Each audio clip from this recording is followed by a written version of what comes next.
welcome to 5TN. This is Dr. Yavuz Selim Silay. In this technology show, we're going to talk about different news. And today's top news are, the first one is the future of coding. Is it actually no code? Our second news is about artificial intelligence. Is artificial intelligence cybersecurity's salvation, or is it actually the greatest threat? Our next news is about the Chinese government. The Chinese government is using color-coded QR codes to track citizens about the coronavirus outbreak. So going back to the coding, which talks about the future of coding, and the question is that actually code be utilized or not? About 20 years ago, ladies and gentlemen, learning how a website worked was as simple as clicking a view source in a web browser, which is how many today's developers learn to write code.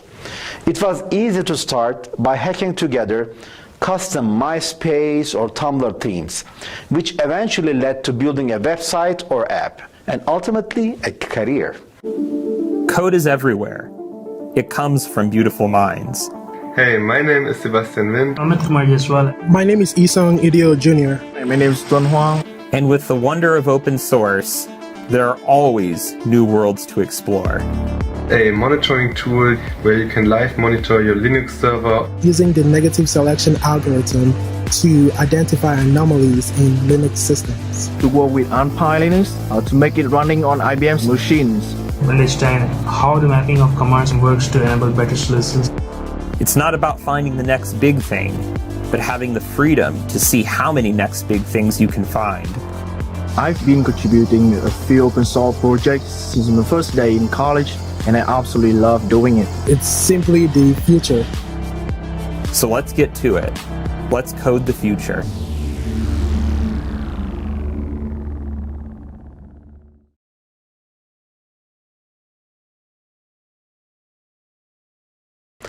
These days, things are a little bit different. So while the view source option is still available in modern browsers, sites use code libraries like Facebook's React. That makes it easier for programmers to add complex features, but also make that public code undecipherable.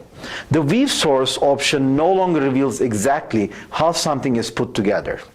That means getting into development is actually harder than ever. It's not as simple as peeking under the hood anymore.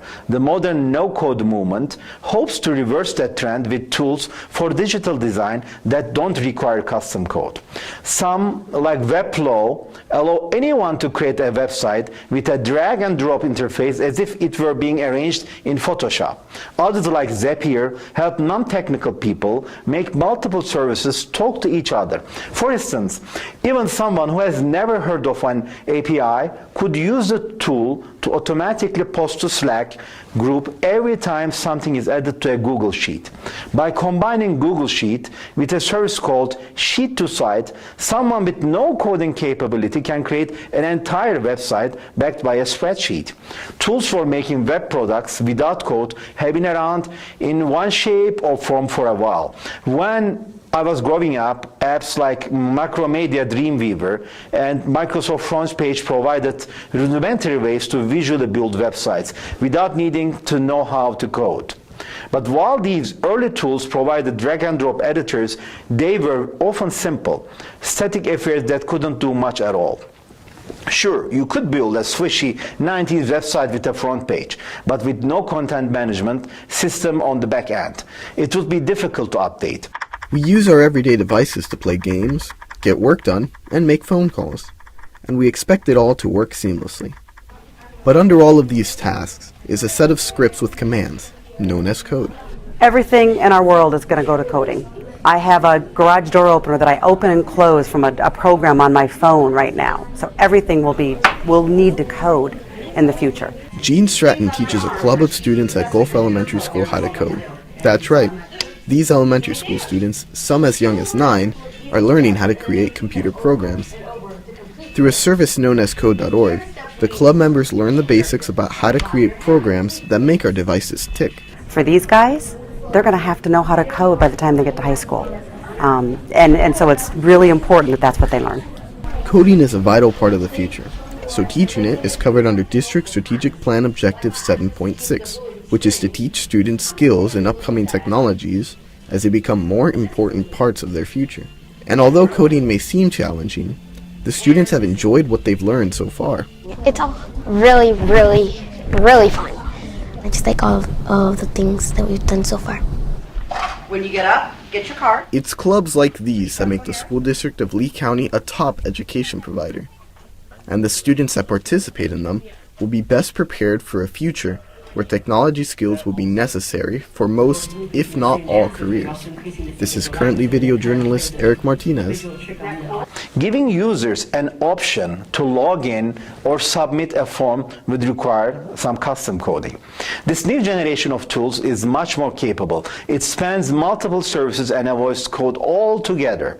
That's important because rather than learning complex apps like Photoshop, an entire generation has grown up creating things on the web using intuitive tools like Instagram and TikTok, which allow editing images and videos on the fly. These tools bring that same sensibility to projects that previously required learning to code.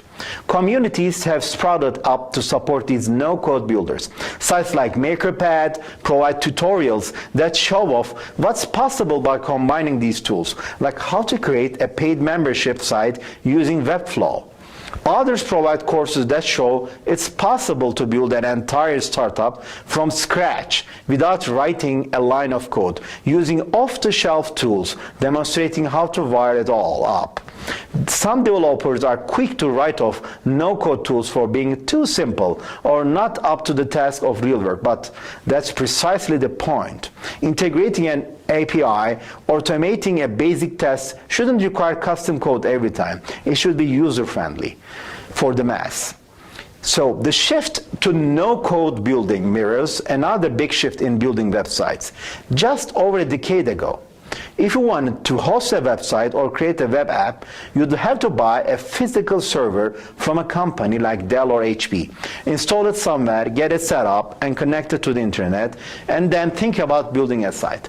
Today, most developers never see a physical server at all. Instead, they sign up for a Google Cloud, Amazon Web Services, or Microsoft Azure, which with a few clicks provides a virtual server instead. And I'm happy to avoid dealing with a server. Similarly, as someone who has integrated APIs, a process that involves hours of work and learning new techniques many times in the past, I'm happy to see that the amount of coding is reduced. And ultimately, to maintain these no-code services, the advent of simpler tools doesn't preclude writing code entirely. It just provides more people with a starting point. They can dip their toes in the water. It also means less work for even experienced developers. So when you look at it, why code a custom Slack bot when it can be wired together with a few clicks? Once they have experimented with making something, no-code creators graduate to tools like Ledge, which provides a platform and community for getting started with code, allowing users to remix other people's apps and build on them. And that's a skill they can use both to automate work and create real products, all without going to a coding boot camp. And our second news is about artificial intelligence. Artificial intelligence is actually, some say it is a cybersecurity salvation, or it can be the greatest threat. Which one is the truth? If you're uncertain whether an artificial intelligence is the best or worst thing to ever happen to cybersecurity, you're in the same boat as many experts watching the dawn of this new era, with a mix of excitement and terror. Artificial intelligence potential to automate security on a broader scale offers a welcome advantage in the short term.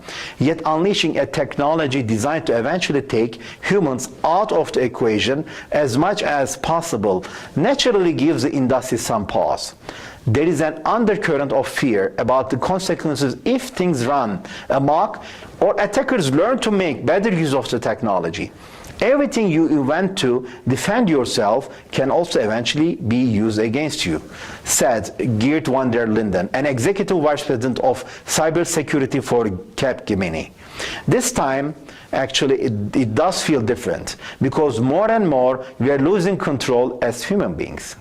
In VentureBeat's second quarterly special issue, we explore this algorithmic angst across multiple stories, looking at how important the humans remain in the age of artificial intelligence-powered security, how deepfakes and deep media are creating a new security battleground, even as the cybersecurity skills gap is a concern, and surveillance powered by artificial intelligence cameras is on the rise, artificial intelligence-powered ransomware is rearing its head, and more. Each evolution of computing in recent decades has brought new security threats and new tools to fight them. From network PCs to cloud computing to mobile, the trend is always toward more data stored in ways that introduce unfamiliar vulnerabilities, larger attack vectors, and richer targets that attract increasingly well-funded bad actors. The artificial intelligence security era is coming into focus very quickly, and the design of these security tools, the rules that govern them, and the way they are deployed carry increasingly very high stakes. The race is actually to determine whether the artificial intelligence will help keep people and businesses secure in an increasingly connected world, or push us into the digital loss and perishment. At the end, we look at the overall cost of data breaches, from $3 trillion in 2019 to $5 trillion in 2024. This is the expected data breach, from 3 to 5 just from 2019 to 2024. So in 5 years, this will be due to a mix of fines for regulation, violations, lost business, and recovery costs. But it will also be driven by a new variable: artificial intelligence. Cybercrime is increasingly sophisticated. The report anticipates that cyber criminals will use artificial intelligence, which will learn the behavior of security systems in a similar way to how cybersecurity firms currently employ the technology to detect abnormal behavior. This is mentioned in Juniper's report. The research also highlights that the evolution of deepfakes and other artificial intelligence-based techniques is also likely to play a part in social media cybercrime in the future. Given that every business is now a digital business to some extent, spending on infrastructure defense is actually exploding. Thinking about AI, the way it's different from traditional computing is that systems aren't programmed, they learn. There's a perception, I think this goes back in the history of security, that the hacker or the attacker is sort of a lone wolf. Now we're dealing with highly organized cyber criminals. So I'd say there's two major shortfalls of traditional security systems. One in which they're very rules-based. They're programmed based on an understanding of what's a bad threat.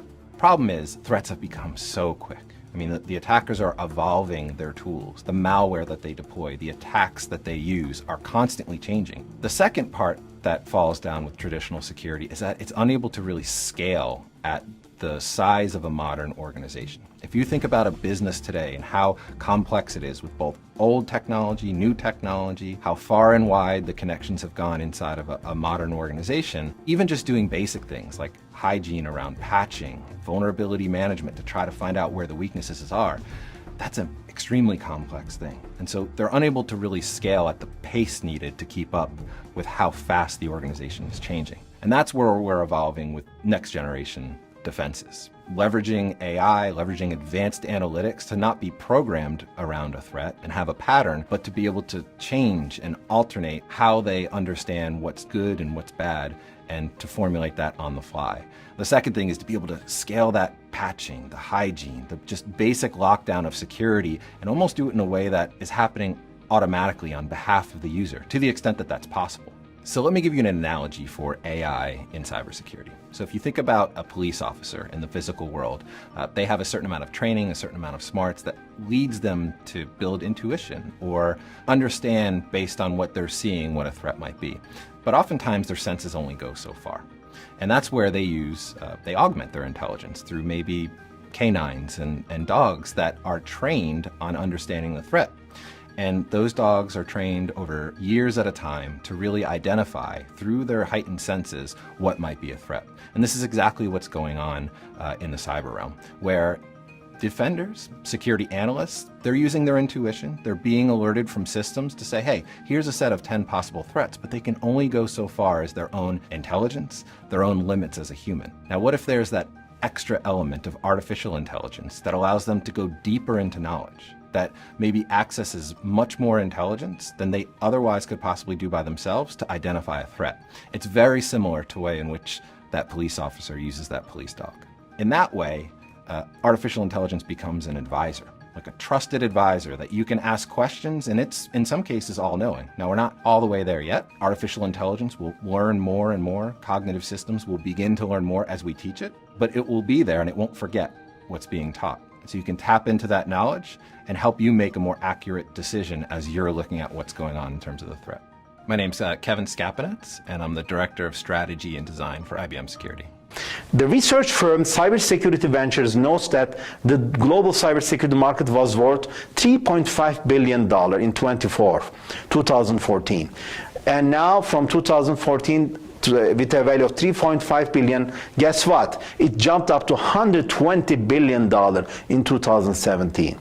And it projects that spending will grow to an annual average of $200 billion over the next 5 years. The tech giant Microsoft alone spends $1 billion each year on cybersecurity itself.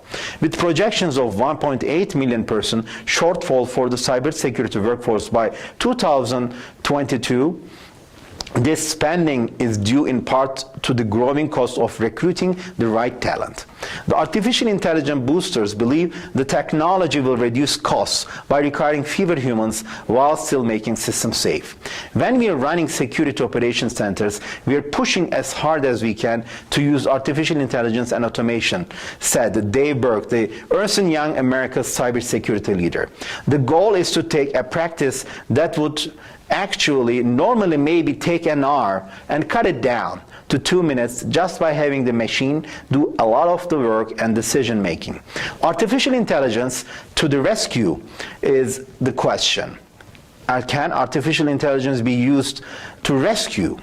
So in the short term, companies are bubbling with optimism that artificial intelligence can actually help them turn the tide against the mounting cybersecurity threat.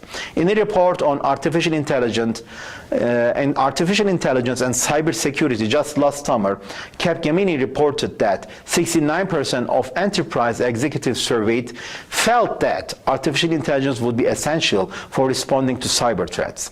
Telecom led all other industries, with 80% of executives counting on artificial intelligence to shore up their defenses as much as they can.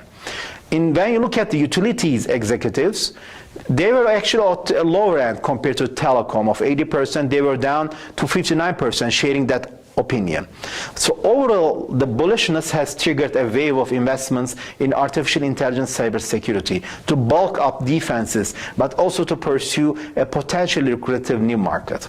Early last year, Comcast made a surprise move when it announced the acquisition of Blue Vector, a spin-off of defense contractor Northrop Grumman that uses artificial intelligence and machine learning to detect and analyze increasingly sophisticated cyber attacks.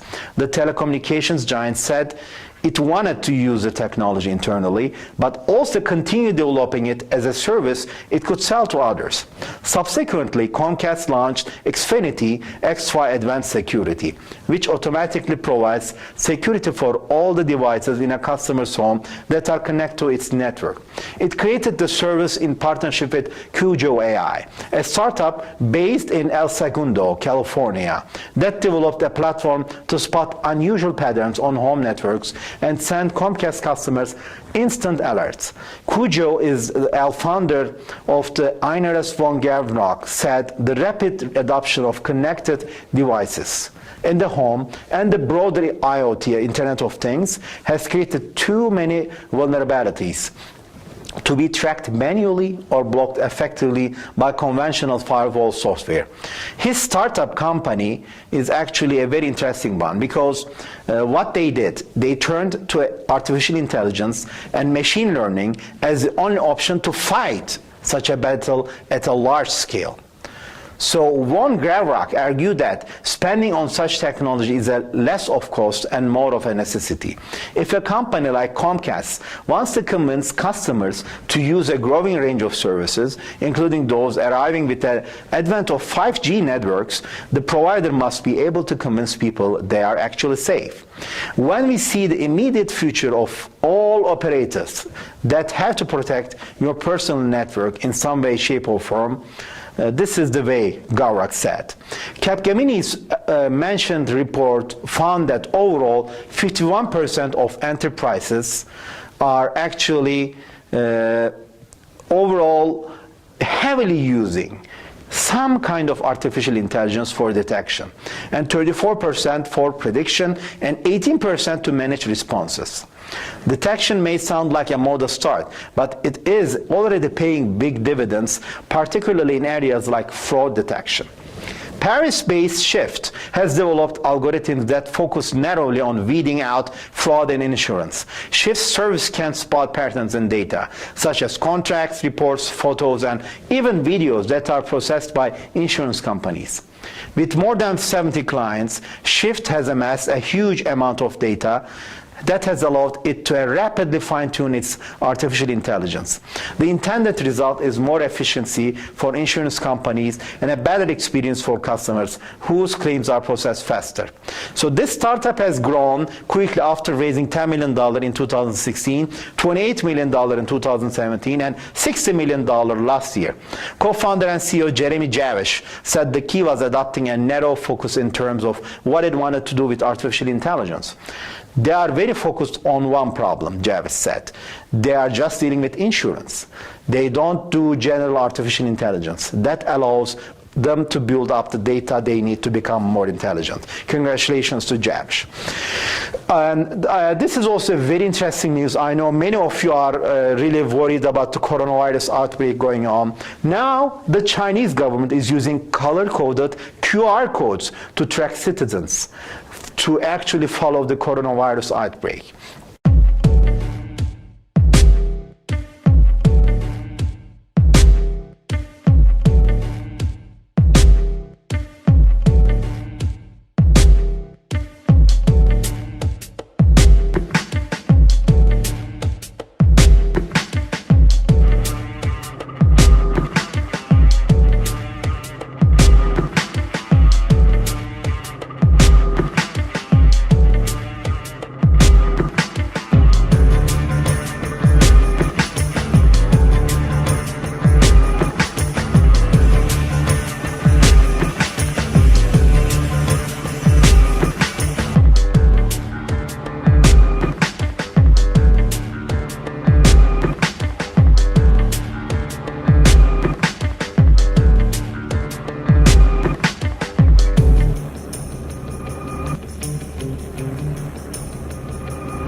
As the coronavirus outbreak rages on, the Chinese government is implementing every time a new tool to cover and protect.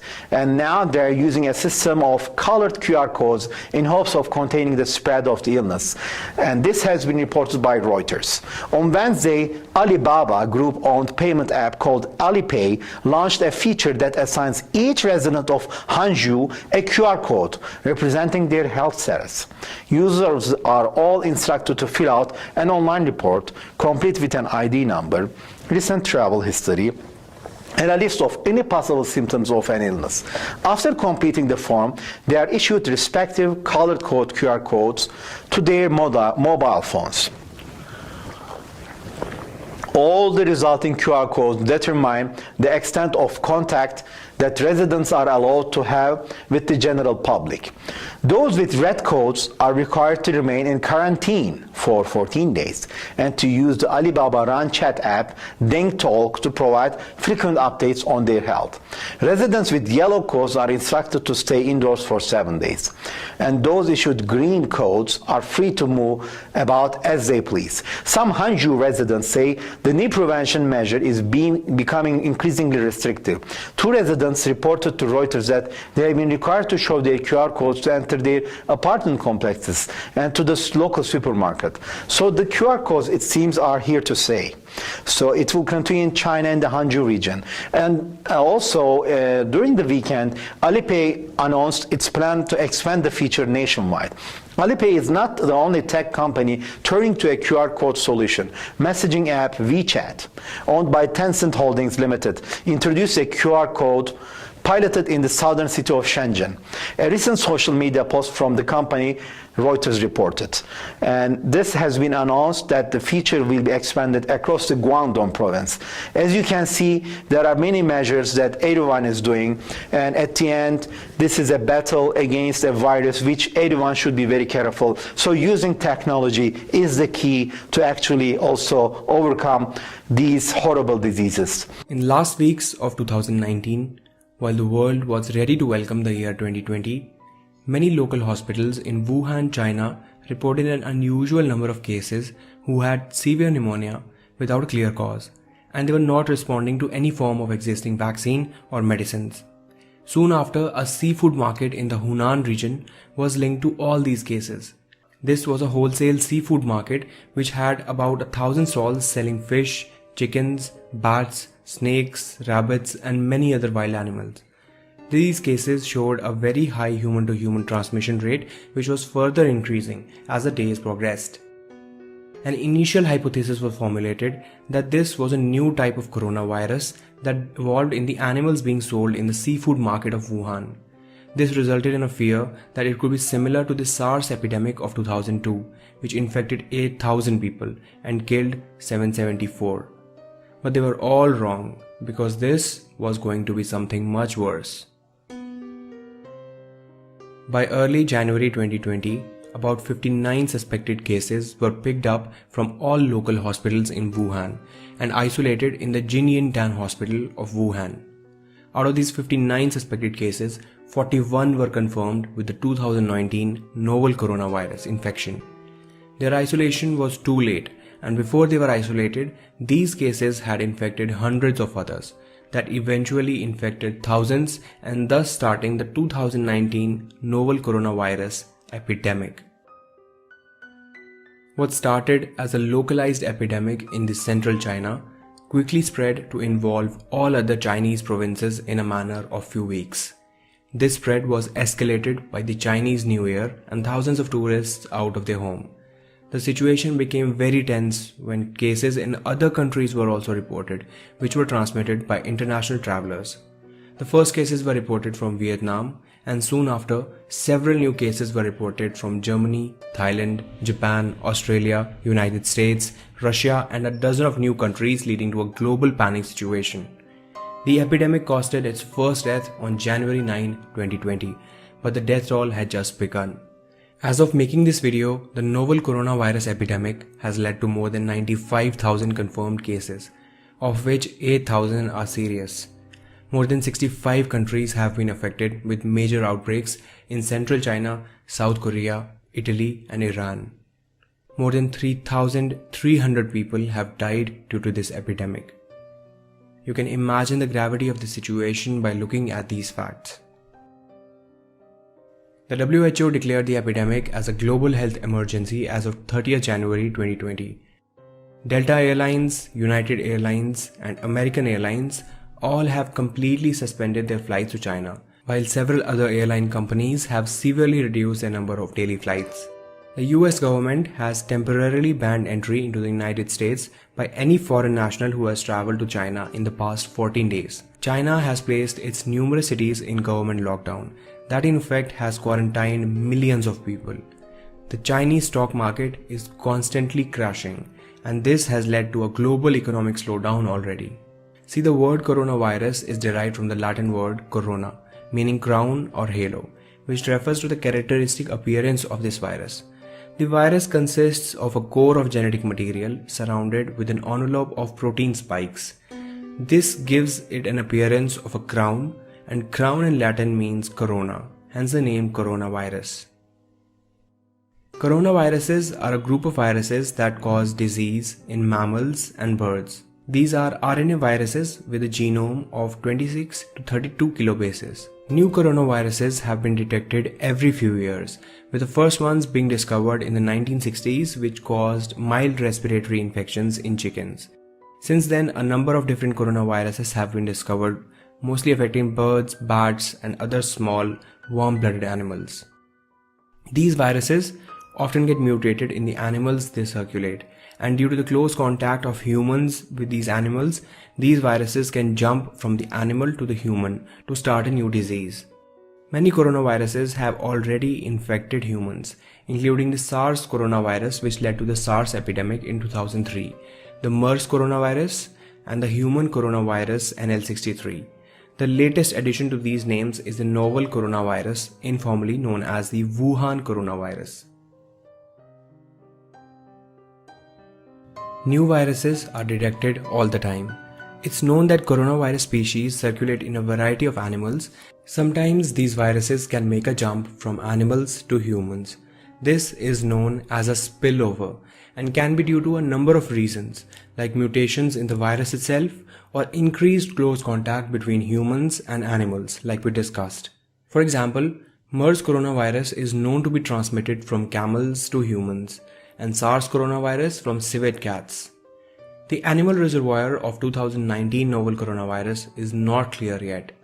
Many of the early coronavirus cases were linked to the South China seafood wholesale market in Wuhan, but the earliest documented case, which has been traced back to 1st December, had no connection to the market, surprisingly. How this virus spreads from one person to another is not completely understood yet.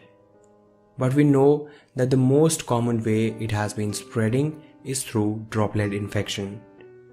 It is when a person who is infected coughs or sneezes and releases viral particles that remain suspended in the air and are picked up by another person.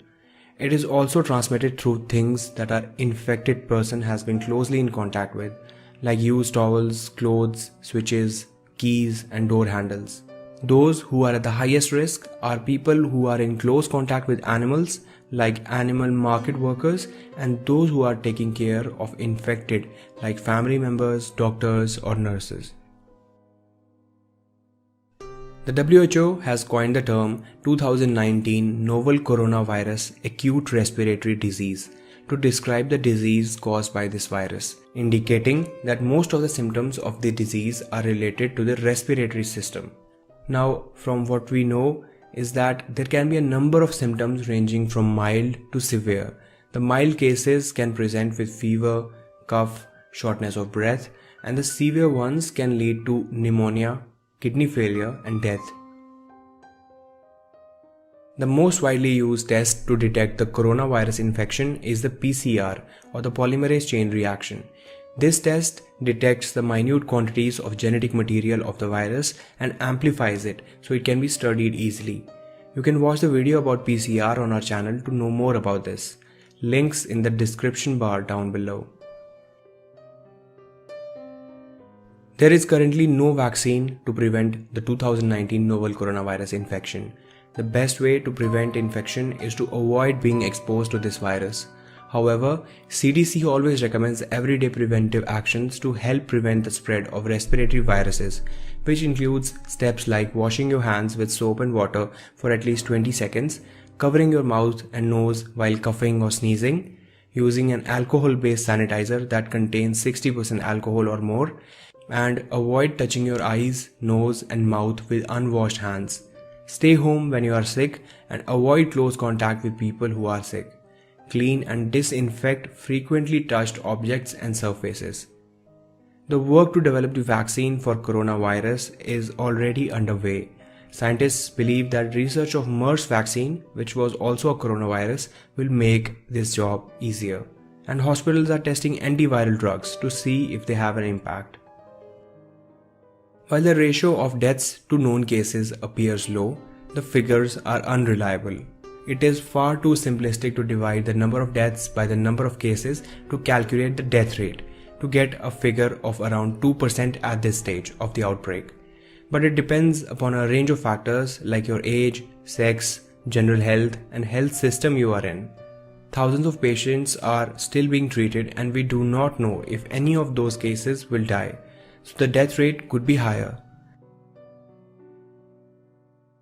It is because of the size and density of the population and close contact with animals harboring viruses. The short answer to this question is absolutely yes. Many of those who contract coronavirus will experience only mild symptoms. These include fever, coughing, and respiratory problems. Most people are expected to make a full recovery, but can pose a particular risk for elderly people and those with pre-existing problems like diabetes or cancer. I want to thank you for your time and wish you the best. Take care. I'm your host, Dr. Yavuz Selim Sılay, and I look forward to meeting you in our next show. Take care. Bye.